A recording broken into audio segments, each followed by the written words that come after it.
नमस्कार। मैं राजेंद्र प्रसाद द्विवेदी शिवपुरी से आज पुनः आपके बीच में उपस्थित हूँ। पूज्य गुरुदेव ब्रह्मलीन महात्मा नारायण दास जी महाराज जी की पुस्तक साधक प्रश्नोत्तर शतक, जिसमें साधकों के 100 प्रश्नों के जवाब पूज्य गुरुदेव ने दिए हैं, उनमें से 89 प्रश्नों के जवाब पिछले एपिसोड तक मैं आपको उपलब्ध करा चुका हूँ। आज उसके आगे के प्रश्नों के जवाब लेकर मैं यहाँ हूँ। तो प्रश्नोत्तर का सिलसिला प्रारंभ करते हैं।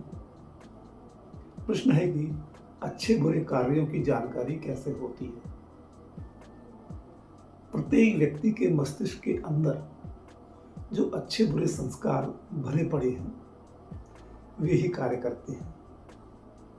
हमारा अहंकार दूसरों के कार्यों को अच्छे या बुरे तभी मानेगा जब हमारे अंदर भी उसी प्रकार के संस्कार होंगे।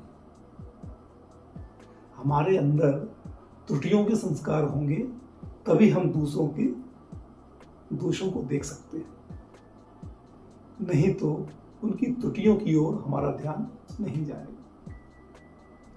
ऐसे ही हमारे अंदर यदि अच्छे संस्कार होंगे तो हम दूसरों की अच्छाई देख सकते हैं, नहीं तो हमारा उन अच्छाइयों की ओर ध्यान नहीं जाएगा।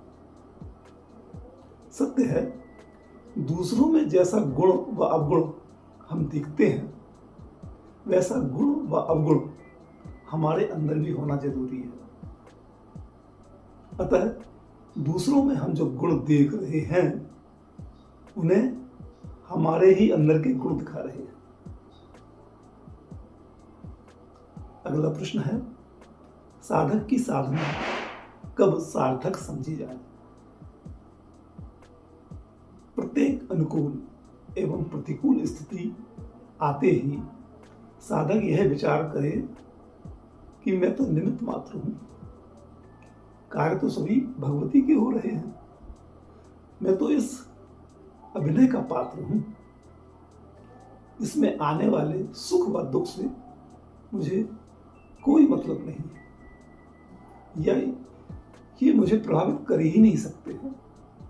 तभी साधक की साधना सार्थक होगी, क्योंकि ऐसा स्मरण ही उसे अनुकूल एवं प्रतिकूल स्थिति से विचलित नहीं होने देगा। उसका मस्तिष्क संतुलित रहेगा।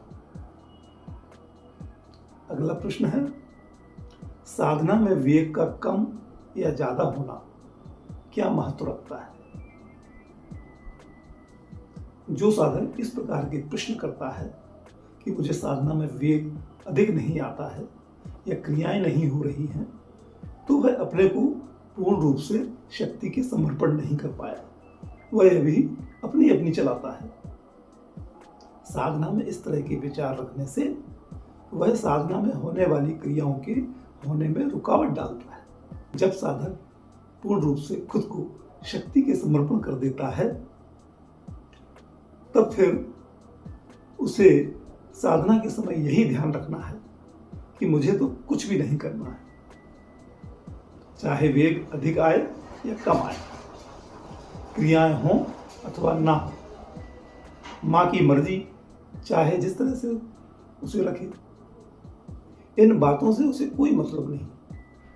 वस्तुतः साधक को हमेशा साधना में यही ध्यान रखना है कि मुझे कुछ भी नहीं करना है। अतः साधना में कम या ज्यादा वेग का आना कोई महत्व नहीं रखता है। अगला प्रश्न है, सूर्य ग्रहण का क्या महत्व है। पृथ्वी सूर्य के चारों ओर चक्कर लगाती है और चंद्रमा पृथ्वी के चारों ओर चक्कर लगाता है। जब चंद्रमा सूर्य और पृथ्वी दोनों के बीच में आ जाता है, तब सूर्य पर छाया पड़ी मालूम होती है। उसी को लोग सूर्य ग्रहण कहते हैं। जब तक चंद्रमा बीच में से निकल नहीं जाता, तब तक के लिए यह छाया बनी रहती है। स्वास्थ्य की दृष्टि से इस समय भोजन करना ठीक नहीं है, क्योंकि यह सभी को मालूम है सूर्य की किरणें विषाक्त कीटाणुओं का नाश करती हैं। यदि किरणें न फैलें तो विषाक्त कीटाणु फैलते रहेंगे और भोजन की सामग्री विषाक्त हो जाएगी। इसी दृष्टि से कई मतों में सूर्य छिपने के पहले ही भोजन कर लिया जाता है। आध्यात्मिक दृष्टि से बताते हैं आपको, आध्यात्मिक दृष्टि से सूर्य कहते हैं आत्मा को, और उस पर ग्रहण आना मतलब माया का आवरण आ गया है, ऐसा माना जाता है। माया रूपी अज्ञान दूर होते ही आत्मा पूर्ववत दिखने लगती है।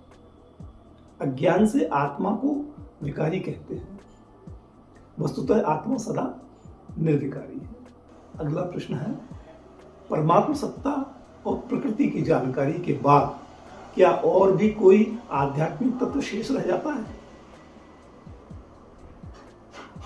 परमात्म सत्ता निर्विकारी सत्ता है। परमात्म सत्ता के प्रभाव से प्रकृति सभी कार्य करती है और प्रकृति से प्रभावित है।